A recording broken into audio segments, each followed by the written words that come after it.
Head to Subway for the tangy new Tuscan Chicken Melt, seasoned chicken, melted cheese, and olive vinaigrette. With 9 grams of fat, it's part of a Subway Fresh Fit meal. A simpler way to enjoy eating better. Hurry in today. Subway. Eat fresh. The B.S. Report is a free-flowing conversation that occasionally touches on mature subjects. First of all, this is the B.S. Report with Bill Simmons. It might be cool, I don't know. And if it's not, I don't care. The B.S. Report with Bill Simmons. Bill Simmons works for ESPN. He's also named the sports guy, and he writes a comical sports column. He must be a popular dude. The B.S. Report. It's got a real dirty sound, like a rusty steak knife cutting through a well-aged steak. Now. Here's Bill Simmons. Welcome to the B.S. Report. I can't believe this guy has never been on before. One of my favorite baseball writers. He writes currently for ESPN.com. Used to be the assistant to the GM of the Toronto Blue Jays, and now breaking his podcast virginity on the B.S. Report on the Subway Fresh Take Hotline. Mr. Keith Law, what's happening? Not much. How are you? I thought you'd already been on, and then I realized you hadn't. I was listening. I was driving around on Tuesday, and you were on with Colin Cowherd, and I was like, I got to have Keith Law on again. And then I thought, wait a second, I've never had Keith Law on. Nope. 3 years. I've just been sitting here nursing a grudge. I know. I'm sorry. I don't know. I don't know what I was thinking. I should make a list of people that I can't believe I haven't had on yet. You were What, definitely. You mean you don't have like a spreadsheet that keeps track? You know who's been on the most often? No. Biggest streak? Oh. No way. This is a mom and pop operation. I have to book the guests myself, and as a lot of people can attest, I always am booking guests about 2 hours for the podcast. Yeah, that makes you like every other producer and host I've ever dealt with. Yeah. So I need a producer. Maybe for this fall for football season, ESPN will hire somebody to book stuff for me, because I have Joe Mead as a producer, but I need a booker. Yeah, then you're big time. Yeah, I need a booker like Leno or Conan has or anything. So, biggest baseball story right now, in your opinion? Well, all anybody's going to be talking about is Manny's return in a couple of days. I mean, obviously, there's a lot of chatter now about the international signing deadline is today, but that's because there's not another major story until Manny comes back. It's going to be Manny. It's going to be All-Star game.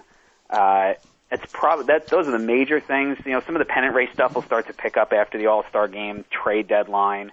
You know, it'll kind of move in that direction. But my experience, especially when I was with Toronto, the trade stuff never heated up until we were out of the All-Star break. GMs would say, you know what, we're going to see where we are at the All-Star break. We're going to have meetings during the All-Star break and then figure out what we want to do. So, like, you know, people are asking about that stuff now, but the reality is we're not going to see a lot of action until we get past the All-Star game.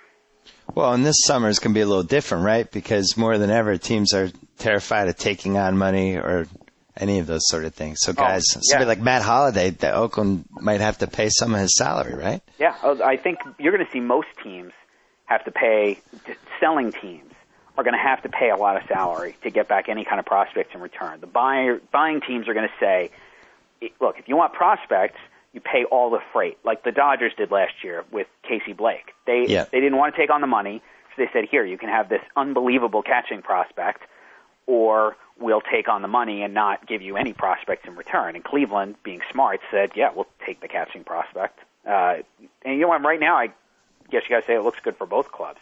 So the fact that some of those deals have actually worked out are just going to encourage teams in the future to make that kind of trade.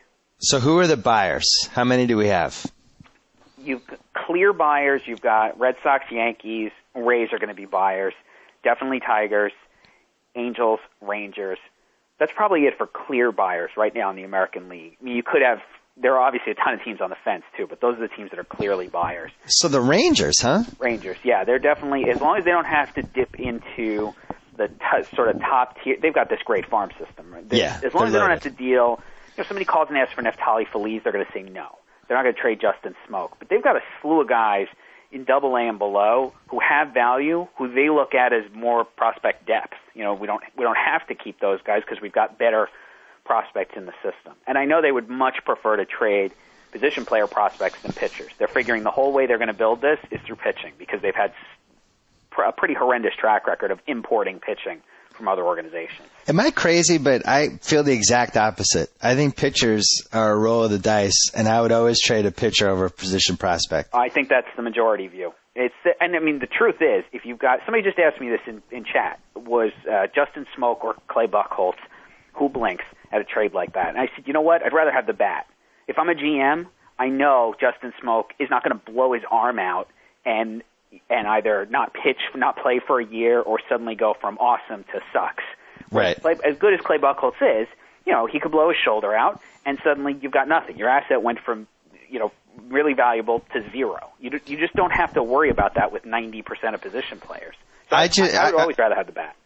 I will tell you right now that if the Red Sox traded Clay Buchholz for Justin Smoak, I will run around my neighborhood naked celebrating for an hour because I love Justin Smoak. I'm with you, and I've told you about this obscene AL keeper league I'm in. Yep.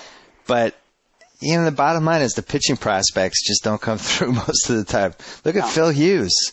Yeah. Who was more of a sure thing than Phil Hughes? Oh, absolutely. I mean, I had people arguing with me because I said I liked Lester more than Hughes back in 2006, before Lester got sick. Yeah. I mean, the Yankee fans were livid, and clearly I defined myself as a Yankee hater, despite the fact that I grew up in New York and my parents are from the Bronx and all that other stuff. No, it didn't matter. I refused to bow at the altar of Philip Hughes, therefore I was a hater. And, even somebody like Felix, who clearly now is turning it on, but man, when you think that, I guess 4 years ago, everybody's like, this guy's going to be on that Pedro level already. Yeah. He's going to be, by the time he's really, really good, he's going to be a free agent. So, I mean, did the Mariners get good production out of him? Sure, but there's a good chance he goes on and becomes a star for somebody else. Yeah, and you see guys like, you'll see Irvin Santana last year, maybe even Edwin Jackson this year, where these guys will have the one big year, and you're like, all right, this guy, he's here he is, and then the next year they'll have a 6 ERA. Yeah, well, Jackson was a stud prospect coming out of 02 or 03, coming out of 03. Yeah. And now he's on his third organization. He's finally turning it around. And by the way, he's doing it in a great pitcher's park, too, which I doubt is a total coincidence. I always liked him.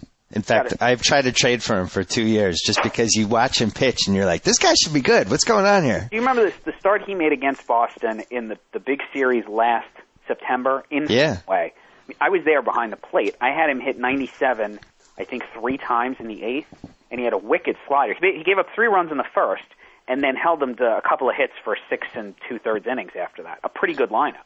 He reminded me of Colon back in the day, early, before he turned into Andre the Giant and became 400 pounds. But when he was on Cleveland and you just were watching him and thinking, this guy's going to win like 5 Cy Youngs. Yeah. He just can't figure it out yet, but it's going to happen. Then he gained all that weight. But Colon in 02 pitched against us in Toronto, my first year in Toronto, where I think he one-hit us, and I don't think he threw anything other than a 2-seamer or a 4-seamer until the 9th inning. It was, I mean, he was just toying with us. It was another league entirely. And then he obviously ate himself out of that. Well, and as you pointed out with Jackson, a nice sign for some of these guys. I remember going to a Sox-Indians game, I think in 2000, 2001, early for Cologne, when he's hitting 99 in the 8th inning. Yeah. And you're thinking, are you kidding me? You should be getting tired. But I think Edwin Jackson's the same way, and I think Felix is the same way. Yep. These guys that in the 7th, 8th inning are still throwing. And you know what? Phil Hughes is kind of built like that. Like, he should be like that. Yeah. Velocity is not his issue. His fastball's straight. They've got him throwing a 2-seamer now this year, which should help. But, I mean, his bread and butter is the 4-seamer, and it's dead straight. And his curveball's very up and down. I mean, he just does not pitch well side to side at all. And I think that's – but, I looked at that, and they said, well, he's got great stuff, great track record, good control. Okay, so he's more like a number 2 starter instead of a number 1. I didn't think right now I'm not sure what he is. He's a number 6 starter right now. Yeah, exactly. He's a number – it's not like they haven't had need, and they can't find a spot for him. Thoughts on the Oakland guys, the pitchers?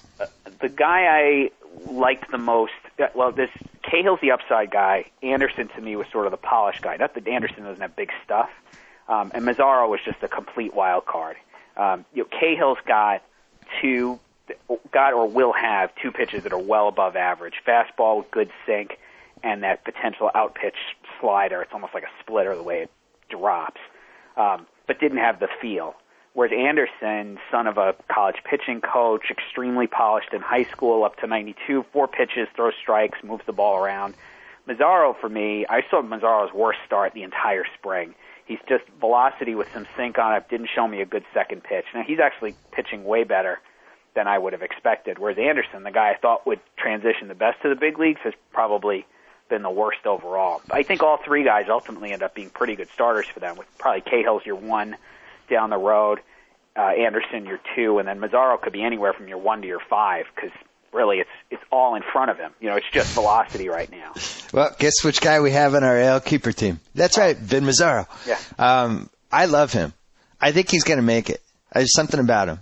And especially, when you look at young pitchers, what other park would you want to be in? Oh, that's the thing. It's a great park, and they always put good defensive clubs on the field. So their pitchers always end up pitching better than you would have reasonably expected because of all that foul ground and because they catch the ball. I wasn't that impressed by Anderson. Because it's not stuff, right? He's not going to hit 96 for you. He's got a really good curveball. He can really pitch. That's the one. I think he's a guy you watch him 5-6 times. You're going to like him a lot more because you're going to see that feel. But maybe he's one of those sort of slow-developing lefties. I hate to sort of fall back on an old scouting cliche, but that's one of those that lefties just sort of, they develop on their own schedule. They take more time. Maybe he is one of those guys. Is it a surprise that Ricky Romero is now clearly a better, or at least doing better than Rick Porcello? Yeah, Romero's on fire right now. I don't even remember where I saw it, some article on how he's got this new changeup. I was there when we drafted him. We drafted him because he was a lefty with a plus changeup. So it's not new. It's just he's finally throwing more strikes. Up until about July of last year, he was walking guys left and right. This plus command guy, supposedly from college, couldn't stop walking A-ball hitters. That's not really a good sign for your big league future. But I like him. Good 3-pitch mix with, I think, above average command and control. That's a mid-rotation starter. Are you surprised that he's doing the best out of him, Porcello, and Price? Yeah, definitely. He does because he doesn't have the stuff to match the other guys. And up until July, August last year, there was no indication he was going to be the polished guy. But that's what he is. He's coming up, throwing strikes, changing speeds real well. He's got feel now, which he was in the minors for 3 years and didn't show any of that up until the last 6 weeks of last summer. And then he finally started to pitch like he had pitched when he was still at Fullerton. I'm stunned by the Price thing. I thought he was going to be just the biggest single X factor in the American League this year. Mm-hmm. It hasn't happened. No. Does not want to use that changeup. And I understand it's his worst pitch, or his slider is the out pitch for him. But you can't, very few guys can survive on just 2 pitches, and as starters at least. And I think given where you see the ball out of his hand, where his arm comes from, righties get a pretty good look at that. So either he's going to have to show he can throw the fastball inside to righties, to his glove side, or get some confidence in that changeup, because I think those right-handed hitters are ultimately going to be his downfall. And if you're an opposing manager, you just stack the lineup with as many righties as you can. Are we sure he's not a closer? I would be surprised, but that's always your fallback option on a guy like that. A guy with 2 pitches who's going to be, you work him out of the pen, he's going to be 95, 98 with the out-pitch slider. He could be an outstanding closer. That's what I feel like that's his destiny. I think I watch him and I think this guy's a closer. This guy's somebody who can come in and get 3 outs or 6, and you only see him once and you don't know how to hit him, but the third time you kind of know how to hit him. He holds his velo, like we were talking about with those other guys. You see him throw 100 pitches, he'll still be at up to 94, 95. The last time I saw him in college, he threw his hardest fastball in his last inning of work. He hit 96 for me in his final inning, after sitting about 91, 94 the entire game. So he has the stuff to be a starter, but he's going to have to show that he can, like I said, he can change speeds or find some other way to get righties out more consistently. Explain the Tigers to me. I talked myself out of the Tigers this spring. It was the worst, because we have to do these projected standings. Yeah.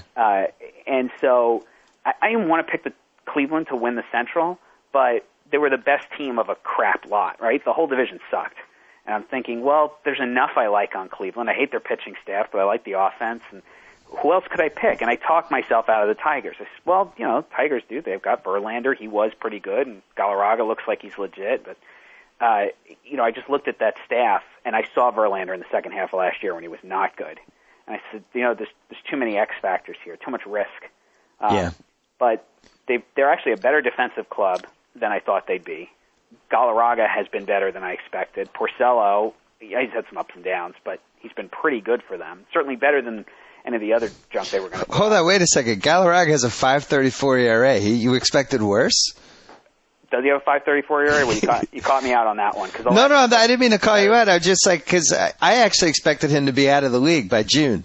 I didn't know where your expectations were for him. I thought the last I looked at Galarraga, he had been doing much better than that. I guess he's been bumped. No, he's been doing better lately. He started out, he had like the 80 ERA, and then it eventually with the huge strikeout rate, and I have to go back and look at the game logs then because I was under the impression he was doing much better at the start, better than expected at the start of the year. Because last year his issue was strikeout rate didn't really support the ERA.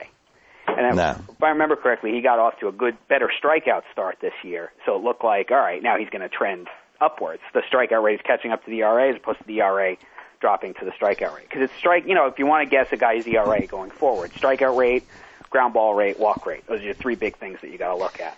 I see them under 500 by the end of the season. I think it implodes. Yeah, who wins that division? Does anybody finish over 500 in that division? That's what we got to figure out. Yeah. Because come on, how many months are you going to get out of Fernando Rodney, realistically? How many consistently decent months can that man get? I've never seen him good. I mean, I understand he has good outings. Every time I see him, he can't locate his fastball. It's changeup. He falls into this pattern where it's changeup, and eventually guys they're gonna hit that.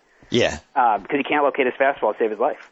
He has those John Wetland saves where, like, by the time they're over, you're drained and you're on the couch and you can't. Because the only time I care is because we have Edwin Jackson on our team, and it's like, oh my God, I hope Rodney doesn't blow this beautiful win we're about to get. Yeah. And it's like he puts you through the ringer. It's never a 1, 2, 3. I know they're hoping that Perry eventually is that guy, but I mean he's not exactly a strike thrower either, and he wasn't in college. He was just a guy with 3 pitches that graded out really well. And for whatever reason, he didn't throw strikes and got hit a lot in college. All right, so they have a 3-game lead over the White Sox. Who stink. I'm sorry, I agree. The White Sox. Somehow they've won 5 straight, though. I don't understand that because I agree. I think they stink. Okay, there you go. Cleveland's just rolling over at this point, I think. Minnesota, also back by 3. Team I chronically underrate because it's not it's certainly not how I'd build an offense. But now all of a sudden they've got, Mauer is the added power bat that I've always said that they needed. I mean, I don't think I was alone. I think they knew they needed another power bat, but they weren't drafting them, and they weren't going to trade for one. So, Kansas City, 9.5 back, and really one of those years where everything's kind of gone wrong except for Greinke. Yeah. As somebody who prides himself on his scouting expertise, does stuff like the Greinke thing, when something like that happens and this guy suddenly starts doing a poor man's impersonation of Pedro in 1999, do you just think, like, I give up? Like, how do you predict something like that? Yeah. You know what's funny, though? I didn't see Greinke in high school because I was at Toronto and we did not take high school players at the time. But the couple guys in the room had seen him, and talking to other scouts who had seen him back in high school, that everybody said that was his thing, was that he was going to be the sort of the Maddox, Pedro type, extreme strike thrower who could also move the ball around and have the good change speeds. The type of hyperbole you see on a lot of these good high school pitchers. But I remember hearing it at the time and thinking, well, that's ridiculous, right? This is what they say about every high school pitcher like this, except that he has become that guy. Yeah. So, I mean, I guess every once in a while it pans out. He didn't get hurt. The stuff hasn't changed. And as it turns out, this great feel for pitching that he was supposed to have as a teenager was really there. It took some time. I mean, it's the Anderson thing again. I've seen him pitch against minor league opposition, and he looks like that kind of guy. He's got that great feel and can change speeds. But that jump to the big leagues, no matter how smart you are as a pitcher, it's just not always easy. And it could take 6 starts. It could take 5 years. He reminds me of Pedro, just with the pitches that he has and the way that the batters just sometimes just look, they just have no idea. Right. They're not just, they don't just get struck out. They look like complete imbeciles. Yeah, the difference is the charisma, though. He doesn't have any of Pedro's charisma. And that's the thing that set Pedro apart, was every eye in the park was on Pedro the entire time he pitched. And he was emotional and everything was out there for you. I mean, right down to the occasional fist pump. Whereas Greinke is just, this is a job. Halliday's like that. I'm out here to do a job. There's not a lot of emotion. There's no jumping around on the mound. I mean, as a scout, I don't really care about that stuff. As a fan, I love the fist pump. I want to, go ahead, show the hitter up. If the hitter gets mad, he should hit you. Yeah, I like that, and it's just something some guys have. I compared it with Jordan recently, like just command of the room. You can't explain it. You just know it when you see it. Just somebody that has command of the room, and it could be 35,000 people. Yeah. He still has command of the room. That's the guy you love to, even as a scout, you love to be in the stands when there's a guy like that out there. I mean, I've seen, Jabba comes in to Yankee Stadium, especially when he was working out of the pen. It was like that. It was completely electric. You want that kind of. I'd love to be there, even as a scout, because I'm still a fan.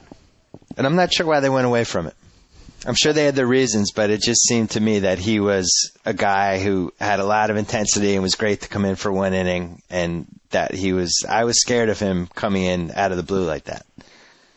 Not as much as a starter. As a starter, it's 4 pitches, who could hold his velocity for 100 pitches, and has the body, the build, the big build, wide shoulders, big frame to be a starter. And I know one of their guys sort of years ago, before he even got to the big leagues, said, we can find another reliever a lot more easily than we can find a number one starter, which is what they projected him to be. Now, if he's ultimately, he's not throwing as hard this year as he did in the past. If he's ultimately going to settle in as a guy who throws 90-92, 90-93, then he's probably not a number one starter. He's probably still a good starter, but not a top-of-the-rotation guy, not with just an average fastball.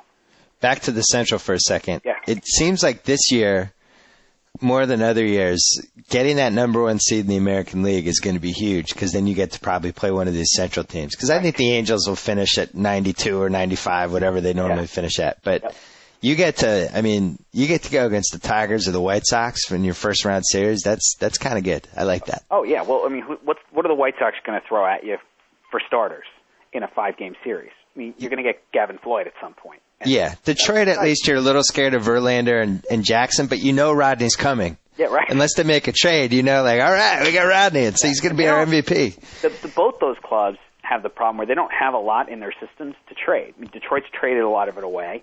The White Sox traded some away and just drafted horribly for a couple of years. But neither system is really strong. So they're not going to be able to do a whole lot unless they're willing to take on money, which I've heard the White Sox are desperately not taking on money. Well, that's what makes Texas interesting, because if you really believe that they're spending money, and they do have a ton of guys to trade, I just think they'd be crazy to trade Smoke. Everybody's too excited about him. He's untradeable. I don't feel like Feliz is untradeable, though. I'm sure they're saying he's untradeable, but if there was somebody that could push them over the top, I wouldn't be stunned.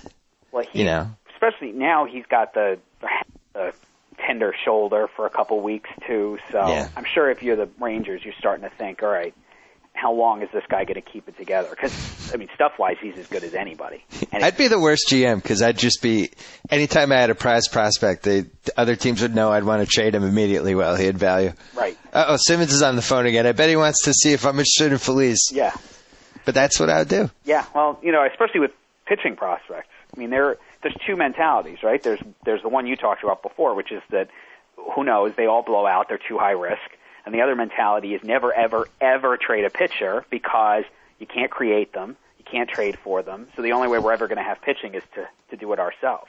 I know that's Texas's internal belief. Not that they would never trade a pitcher, but the only way that they're going to have pitching is to develop it themselves. That's why not only do they draft it, but they've been going nuts in Latin America the last couple of years, signing Latino pitchers. It makes sense if you're a lower market team or a mid market team, but if you're a team like the Red Sox or the Yankees, and you have the capability to make the Josh Beckett trade or to spend $51.5 million just to bid on Dice K, I don't think that developing young pitchers is as important. Yeah, well, when an Aroldis Chapman defects from Cuba, if you're the Yankees, the Red Sox, or the Dodgers or the Rangers, you can go bid on a guy like that. Talk about him, because I don't think our listeners, the average listener, I don't think knows about Chapman. They probably only if they watch the Olympics or the WBC. Right.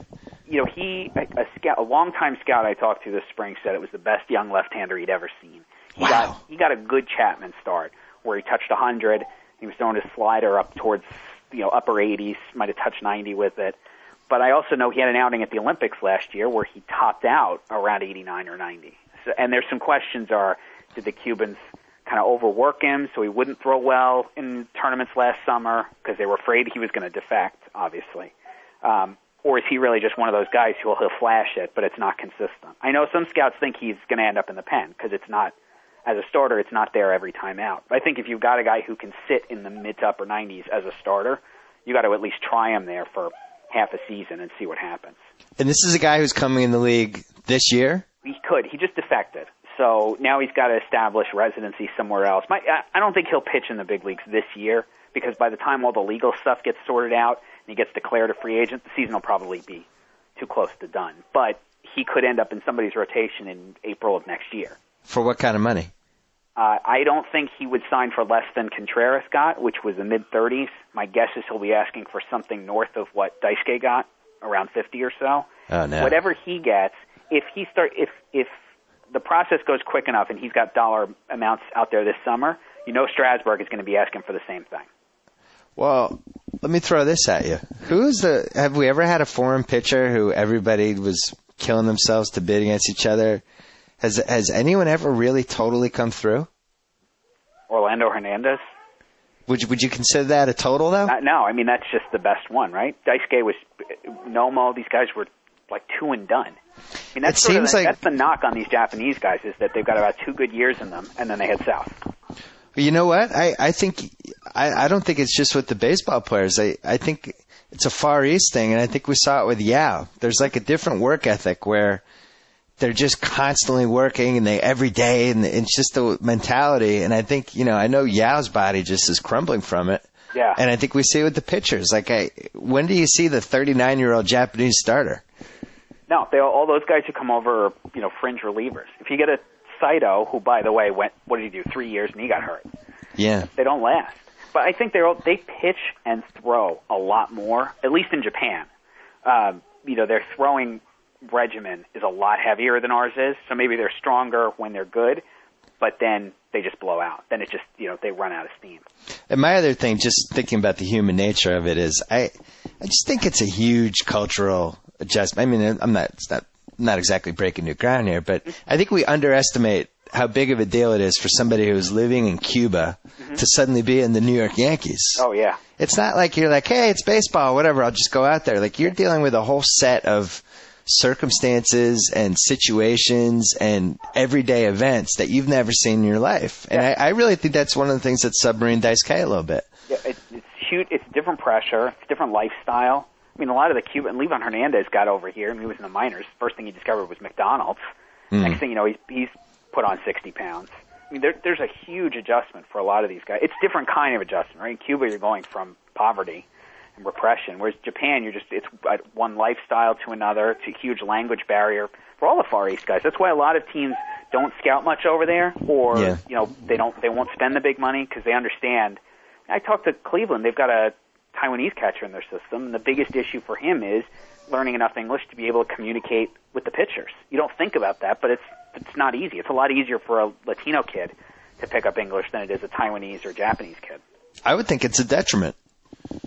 I mean, it just seems like that's a real obstacle. And then you look at all the pitchers who have failed or not reached whatever potential we thought they would reach. It seems like for the everyday players, not as big of a problem, but with everyday guys, it's more of a repetition thing, and it makes a little more sense to me. Well, and with everyday guys, there's no situations during the game where you need that English ability. Whereas with with a catcher or a pitcher, they've got to be able to actually have a conversation on the mound without a translator there. The left fielder who wants to review his at-bat with the hitting coach can go into the clubhouse and have the translator there and have the conversation. Let's talk about the National League. You're going to have to carry me on this side because I don't recognize the National League, but I think we're going to have to. I did notice that, as usual, or maybe I'm wrong, but it seems like the American League was winning a lot of those interleague games. Yeah. There's a huge difference in the caliber of play between the two leagues. I mean, Thank you. I think it's about 10 wins difference. You take an American League team, stick them in the National League, it's probably worth an additional 10 wins. I wish we were in the National League, the Red Sox. Oh, It'd be it's great. a 105-win team. Easy. Kind of the Bobby Cox era makes a little more sense now that we're having these interleague games. Seems like you have some talent and a good manager, and you're going to go a long way. Oh, yeah, absolutely. And you know what? Good. He's always managed to get a little extra out of the bullpens, and they had pretty good rotations for him. And then they'd go to the World Series, and I thought on paper, they were the better team than the Yankees. The Yankees embarrassed them in that '99 World Series. And I'm a little biased because I watch them a lot because they're on at the right West Coast time, and I like Dodger Stadium, and I do like the Dodgers. I think they have good fans. You give them Manny back. Yeah, holy mackerel. To me, that's the one team that could actually hang with the American League club because they've got power arms at the top. They've got power arms in the pen. They've got a legitimate lineup with some patience, guys who make a lot of contact, guys who hit for power. I don't buy into Juan Pierre, but, other than that, I mean, I think that's a legit AL caliber club that could contend in any of the divisions in the American League. But that might be the only one, because the Phillies now are not what they were in September, October last year. I could not agree more, and you left out Broxton, who is terrifying. Oh, absolutely. And in a playoff series, the guy's a horse, and they'll probably blow him out, and you won't see him for another 3 years after the playoffs, but that guy could be the difference. But the thing with a guy like that is everybody who looks at him thinks, and even when he was a starter in A-ball, it's like, God, that guy's going to break down someday. Well, you know what? Just use him. Yeah. Okay, just freaking ride him ride him right into the ground, and then don't worry about it. If he blows out, well, look, you got what you could out of him. But there's no sense babying a guy like that. It's all out on every pitch anyway. Hey, I gotta say, it really kills me because I really do hate the Lakers. But the Dodgers, they got a lot of stuff going on. Like stuff that if you're a real sports fan, you'd appreciate. Like, they really do have tradition. They have a great stadium. They have, like, you'll go to a game, there'll be old legends at the game, and they really kept the ballpark free of all the crap that we have now. It's old school. And they have Vin Scully. They have Vin Scully. Their uniforms are cool. Like, I would never pick a second team, but if somebody said to me at gunpoint, you have to have a National League team from now on, right, I would take the Dodgers. It's a nice franchise. You're not selling yourself short in any way by being a Dodgers fan, but I do think this Manny thing is going to be kind of riveting for a lot of reasons, but mainly because everybody out here is so forgiving with cheating and improving yourself artificially that it took like 2 days and everybody's like, all right, well, whatever. He's coming back. No difference between, like, Manny doing steroids or an actress getting breast implants, right? Yeah, absolutely not. Or, like, Mel Gibson driving home from Moon Shadows and making anti-Semitic remarks. The guy worked a year later. Yep. But I think when you think that they're 50-29 and they did not have Manny for 50 of those games, that's amazing. Yeah, incredible. It shows you how much else they've got going on offensively. And like I said, I mean, I think Billingsley is probably going to be top 5 in the NL at season's end. I think Kershaw's got the chance to be a number one starter at some point down the road. He's not there. He's too up and down right now. It's a good rotation. It's a good bullpen, especially at the back end. And they've got a lot of really talented young hitters. I like Loney. I love Kemp. Torrey doesn't, but I do. Ethier's my favorite out of that group. He just hits. I never thought he's clutch. He's got more power than I ever saw out of him, statistically or from a scouting perspective. It was absolutely light on him. They've had some games. I always think the sign of a baseball team that it's going to be their season is they start winning weird games, and they've definitely won a few of them, which anyone in the National League, I think they're the only one that qualifies in that group, right? Games they had no business winning in the first place. Yeah, I went to one of them. I went to a game where they were trailing the D-backs the whole game, and what's his face? Mark Schlereth's son came in and blew the game for the Dodgers scored like 6 runs, but there's no way they should have won the game. No. Well, you know what else helps too? The division stinks. That's the thing. I mean, not to take anything away from them as a team, but I think the division stinks. And that's going to help too. I mean, they're going to play a lot of Arizona and a lot of San Diego, and you know what? The Giants too. I only buy into the Giants halfway. I like the pitching staff. I like the rotation. The offense is terrible. It's a bad offensive club and a bad defensive club. I just want the National League fans to admit that it's an inferior league. I don't know why they won't admit it. That drives them absolutely crazy.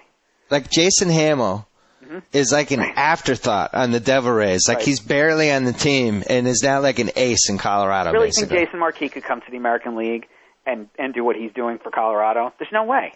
Jason Marquis was practically out of baseball. And he goes to the NL West and suddenly he's an above-average starter? Come on. I know. Well, and even somebody like Jeff Supan, who can be like half decent in the National League. How about that? He's throwing about 78 miles an hour. Yeah. See, if I was a pitcher and I became a free agent, let's go to the National League. Oh, I would tell my agent, look, court the American League teams, but I'm going to the National League. I want to, especially if you're like a free agent who's like 28. Yep. You put up your big stats, and then you get another giant contract after. You go there. You can go there for a year or two to the National League, have a great season, then go get the 5-year deal from some greedy American League team that still hasn't quite figured out that there's a big difference. Go pitch in San Francisco for a year in a giant ballpark in a weak division in the weaker league. It's a perfect storm. If you had to pick it sounds like we both agree the Dodgers are going to be in the National League Championship Series, barring some sort of weird thing. To me, that's the best team in the National League. And it's the one team, too, where you could look at it and you're like, I think they're making the playoffs. Who would you pick as their opponent? Everybody else is flawed. I mean, I think the Phillies are probably the second best team in the league right now, even with Rollins sucking. Although it looks like he's actually starting to catch the ball a little bit better the last few games since he came back from the benching. I have no idea what that's supposed to accomplish, but whatever. Charlie Manuel's got his ways, I guess. Yeah. Yeah, here, you're having trouble hitting, so what we're going to have you do is not hit for a few days, and then it's going to magically come. He wasn't even taking BP. So I don't understand. What is he doing? Is he supposed to sit there and visualize it? Just like meditate on hitting? It's a mental game. I guess so. But you know what? It's a good offense. There's enough pitching there, even in the bullpen, even with Lidge being kind of back to what he was before. And their division, I mean, really, the Braves, Florida is 2 or 3 games out in the loss column, and they're like 30 and 40 in their last 70 games. The whole division's a disaster. So I can kind of look at the Phillies with some confidence and say, yeah, I think they're probably the next most likely team to make the playoffs, as opposed to anybody in the Central, or as opposed to predicting that the Mets and their MASH unit are going to somehow sneak into the playoffs. You stole my thunder. On the Mets? I think that's going to be the second team, and here's why. Yeah?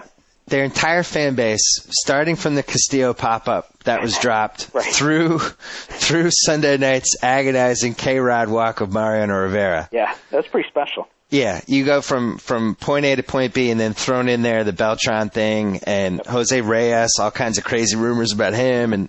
And now all of them are like, yeah, we suck, it's over. Yeah. And meanwhile, you look at the standings and they're 2 games back. Yeah. And it's one of those things where they're going to win 8 games in a row and everybody's like, hey, let's go Mets, woo! And all of a sudden they're going to be winning by 5 games.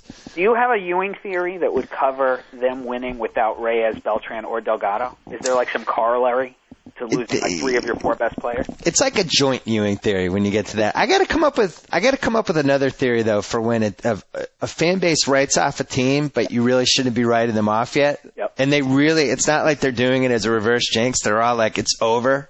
Oh, yeah. And then all of a sudden that win streak, and baseball specifically is the sport where this happens, that win streak that comes out of nowhere, you don't see it coming, and then the way the bandwagon just fills up again, it's amazing. Well, it's the Rockies. I mean, not that people are paying as much attention, but it's kind of the same thing, right? They fire the manager, and which really shouldn't make that much of a difference.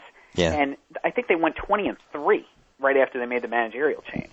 The team is no different. They're exactly the same. But now they're only 2-3 out of the wild card, and suddenly their fan base, which was, I mean, literally calling for O'Dowd's head in my chats every week, now all of a sudden hey, can we pick up another arm? How about the Red Sox? We have some arms for you. Yeah, so I hear. The Red Sox thing's been interesting because, and it's funny because there's a guy in my fantasy league, my friend Mike, who's leading our league, who doesn't have to make a move because nobody else is making a move, and that's kind of what the Red Sox are doing. You're right. They're like, well, we're not going to do anything yet. Let's see if anyone else does anything. And, they're trotting out John Smoltz, and they kept Saito. They're hoping other closers get hurt. And they have Buchholz as Cy Young in AAA, basically. Yeah. But I think they know that it's better for him to be doing that in AAA because if you bring him up and he gets shelled, his value gets dropped in half. Big time. And they're playing it the right way. They're not doing anything. They don't Why? Have to. You don't have to. I don't think they have to do anything. And plus, you know what the other thing is, too? The whole idea, they have an extra starter. Really? I mean, Dice K may not come back at all this year. You've got to be prepared for the possibility that he doesn't pitch again this year, and that maybe Smoltz ends up having to go to the pen because he can't give you more than 4 or 5 innings regularly. What's Smoltz, 42? Yeah, 42. And Wakefield, I think, is 43. Yeah, of course, he could pitch till he's 60 probably. I know, but he goes in those Tim Wakefield funks where he can't get anyone out for 6 weeks. He had the shoulder thing at the end of last year, too, which could have ultimately been the difference for them in the postseason. So, well, the other thing with Tim Wakefield is he's one of those guys that's great there in the regular season, but in the playoffs, he has a habit of just not being used. Well, yeah. Because you can't use him, Can't use him because you can't throw him out there. You can't have him go all Kenny Rogers on you and like 2, goes 2 1/3 because it's just not knuckling that day, and suddenly you've got to burn out a short bullpen because typically you don't carry as many guys in the pen anyway. Right. Yeah, I understand that. The problem is you're also giving up the chance of, suddenly the wind is helping him and he goes 7 innings and gives up 1 hit. They're doing the right thing. My prediction is they'll trade Saito. Mm-hmm. Saito? Have we ever officially all decided on how to pronounce his name? I think it's Saito. I think it's Saito, but I want to call him Mr. Saito because that was the famous WWF wrestler. But so basically, if the Red Sox are going to war right now in a playoff series, right? They have Josh Beckett as the number 1 and John Lester as the number 2. Yeah, that's pretty good. And I have no idea who number 3 is, and it could be a variety of guys. But as you said, the whole part about how they have 8 starters and what are they going to do? We might have 8 starters, but I don't know who our number 3 starter is in a playoff series, so we really don't. Yeah, that's another problem. I mean, so Brad Penny say that he's right now the nominal. I think he is. Right? Because he's throwing the best. Yeah. But he's Brad Penny, right? He could, suddenly it's Labor Day and he grabs his shoulder and he's throwing 88 again. So you can't count on any of these guys. I think you got to keep all that depth. There's nothing preventing you from keeping Buchholz in AAA the entire season. I mean, I understand he's upset, but you don't need him right now, and you're certainly not going to trade him just for the sake of trading him. He's not losing value. The guy that is very tradable, and they should trade right now, and I wish they would, is Del Carmen, because they're loaded with right-handed relievers. They're all young, and that's the one guy that really could be the lead setup guy for a decent team. They don't really trust him, I think, in critical I don't trust him. And you know what the other thing is, too? I know a lot of people in and out of that organization who think he'd be better off if he wasn't pitching in Boston, because it's his hometown. Yeah. If he went to California, that he'd finally be able to reach his potential because he'd be away from family, friends, spotlight, because it's always different with him. Living here, I mean, I can see the coverage is always different when he's involved. That's one of my favorite sports excuses, he'll be better in a small market where nobody will bother him. It's like, well, why would you want a guy like that in your team? Don't you want guys who rise to the pressure? What do you think's going to happen if he's on national TV during the playoffs? Yeah, the problem is then you can't trade him to a big market, right? I mean, that's if you're a small market team, you've always got to kind of have one eye on what's the future. Can we flip this guy? Can we trade this guy somewhere? And if a guy has a reputation that he can't pitch in a big market or can't pitch in pressure, well, guess what? He's not going to have the same trade value. The Yankees are not going to come overpay for that guy. I wish writers were like that. I can't handle this mainstream market website. Right. I gotta go to a small. I gotta go market. right for the Paducah Times. American League candidates For championship series. Your 2 teams. I still think the best 2 teams in the league are the Red Sox and the Rays. I did too. With the Yankees kind of third right now. I mean, if I thought the Yankees were healthy, could stay healthy the entire season, maybe I'd say them. But I think the Rays they're going to roll right past the Yankees at this point. I mean, Yankees could win 90 games and just miss the playoffs. The Rays should have been out of it considering all the stuff that happened to them, and yet we all kind of knew they were going to make one run, and now it's happening. Yeah. And by the way, I'm terrified of them. That's the one team that, holy mackerel. Yeah, I think they're actually better now than they were last year. Yeah, well, because Carl Crawford did it. They exhumed his corpse, and now he's Carl Crawford again. Yeah, exactly. But I'd love to play the Yankees in a playoff series. I would not want to play Tampa. Their bullpen sucks, but still, they do so many other things. And you know what? They'll pick up a guy, or they'll bring Wade Davis. They'll come up and they'll stick him in the pen, or whoever maybe Price doesn't throw well enough as a starter to be in their playoff rotations. So they stick him back in the pen in October. Oh, that's what I'm worried about. A pretty good playoff pen. Whereas the Yankees can't do it. You can't stick Chen-Ming Wang in the pen. That's what I'm worried about. David Price going in the bullpen and being the October X factor again, because it's easy to forget this now, but the Red Sox would have made the World Series last year if he doesn't come in and to have his Vision Quest moment, basically. Last question. Yeah. So, the whole steroid thing, blah, blah, blah. I'm not going to go over it, but how has it changed the way that scouts talk to each other, and how much of the chatter now revolves around so-and-so looks slow, I think he's off the juice, or all those kind of conversations? How much does it dominate it? I really hear it almost entirely talking about how scouts missed on players like 5 years ago. I thought this guy was going to be good, but he was on the juice, or but he was probably on the juice. So it turns out to be a crutch for a failed evaluation. Yeah. But you know what? I've heard it from guys who, just talking to stats guys, who saying, yeah, we really like such and such a player because, he hit like crazy at AA. Why didn't he break through? Well, maybe that was the reason. Who knows? But the problem thing is now there's so much testing, especially of minor leaguers, which is where you really do, spend a lot of your scouting budget. Yeah. That there's so much testing done that there's kind of an assumption that most of these guys are not on anything. If anybody's on, at the big league level, maybe, because you scout a lot, but you scout a lot less there anyway, so we're not having those conversations. We're having these conversations about college guys or A-ball guys. And there's an assumption that, like I said, a lot of these top 200 guys in the draft are tested now, even before they sign a pro contract. I told you my theory on Pujols, right? No. I think he's cheating, but not with performance-enhancing drugs. I think he's doing something far more sinister and something we haven't even considered. Like, I think he's eating fetuses of deer, or like he's figured out some sort of secret that enhances his vision and strength. Because this just is not natural. You watch this guy, and it's a video game. Yeah, he's almost as good as Bonds was when Bonds was cheating, presumed to be juicing out his eyeballs. I mean, he's close to. I never agree with the whole, you should just walk him every time, but this is the guy you'd have that conversation about. Pujols is. Did you see? I was scouting Gilmesh for my league, and Pujols came up with the bases loaded, and it was. I can't even describe it. It's just Gilmesh just wasn't going to get him out. No. Then he cranked the grand slam and he ran around the bases. That's not a real good matchup for Mesh. Is one of those guys who they said would pitch better in a small market, which has by and large come true. Yeah. God help them if the Royals ever make the playoffs. Pujols really is the close, and Ortiz hit this for a little bit, like in 2005. But when that guy reaches that stature of, they're like the little league player who's bigger than everyone else, and it just doesn't seem fair. And that's what his at bats seem like. If there was another league above, well, he's in the National League. I guess he could get promoted to the American League. But if there was another level above the majors, the Intergalactic Baseball League, like that's where he should be. He's probably going to end up as one of the top 4 hitters of all time. I mean, unless he gets hit by a train or something. Oh, yeah. It would have to be some sort of fluke now. If he started to decline now, he'd still be a Hall of Famer.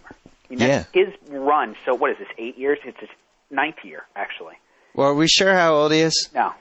I mean, they swear up and down that he is what he says he is. Because I remember when he came up, everybody was like, there's no way this guy is whatever they claimed his age was. They claim he's 29. I've heard all kinds of what I would say are third-hand rumors about his age. But the problem is, if he was actually 25 when he was supposed to be 21, he should have been destroying the minor leagues. He actually didn't. He didn't hit that well in the minors. Not well enough to make you think he was going to do this. So there's no age pattern that really fits what he's done. His career is just, it's defied any logic. Yeah, I would read, the Baseball Prospectus could write a Pujols column every day, and I think I'd read it. Yeah. Because he's already at 349 homers. He's over 1,000 RBI. His OPS is 1.058, 335 batting average, 427 on base, 631 slugging.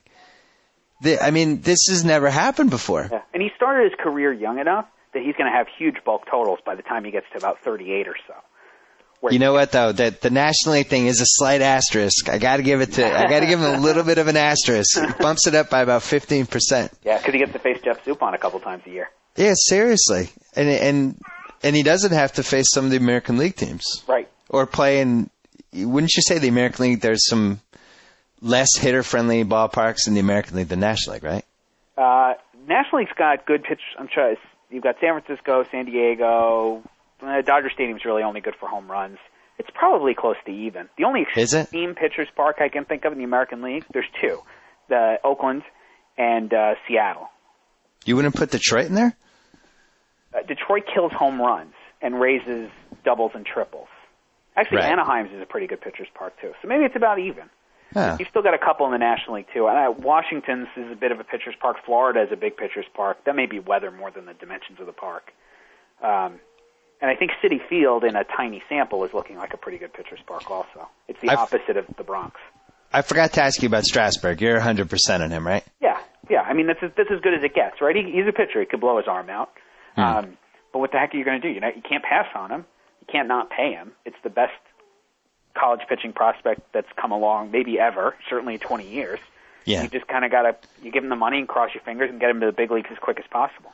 I would think if I were the Nationals and my team is legitimately irrelevant, that I would do whatever it took to get him in a uniform as fast as possible. Yeah, exactly. Like I said about Broxton, right? If you're worried that this guy's going to blow out eventually, well, then just get him to the big leagues as quick as possible and extract every pitch you can before he blows out. And it's not like he needs to pitch in the minors. It's not like you're waiting for his stuff to get better. Because, like, you think like Strasburg. If I lived in Washington and I had enough money to buy mediocre season tickets, decent, be like second section, third base, like right even with the bag, something like that, I would buy the tickets right now. Yeah. And hope that they sign Strasburg and that maybe we'll be good. If they sign him August 17th on the deadline, because he's not signing sooner, and they decide, they just announce right then, well, we're going to give him a couple tune-up starts in the minors, and then we're going to give him one start in the big leagues on September 12th, they'll sell out that game. Yeah. All the hype around this kid, and frankly the fans there desperate to see anything resembling Major League Baseball, they're going to sell. They're going to sell like crazy. And they'll sell out a bunch of his starts next year, too. So, I think there's I'm basically making Scott Boris's argument here, but there's a big financial case for them to sign this guy, in addition to the baseball case that they should sign him. Keith Law, we can read you on ESPN.com, on Scouts Inc. And you have a chat every week, right, on Thursdays? Yeah, and if it ever stops raining, I'll actually go to some games and write about them. Beautiful. Awesome. Yeah. All right, congratulations on losing your BS Report virginity. Hope to have you back soon. Yeah, thank you. So I get to sign off. Whoa! Thank you for downloading the BS Report with Bill Simmons. Too much fun. Check out more podcasts at the iTunes Music Store or at Pod Center at ESPNRadio.com. Peace out. That concludes, ends, finishes, wraps up another BS Report. With all the talk about baseball, the upcoming football season, and hockey playoffs, Bill Simmons neglected to mention something which frankly cannot go unstated. Okay, here goes. For a limited time, hurry into Subway and enjoy the new Tuscan Chicken Melt. Lovely seasoned chicken, melted bubbly cheese with olive vinaigrette, piled so high with the crisp veggies you love on your choice of freshly baked bread. All that deliciousness with 9 grams of fat. It's part of a fresh fit meal.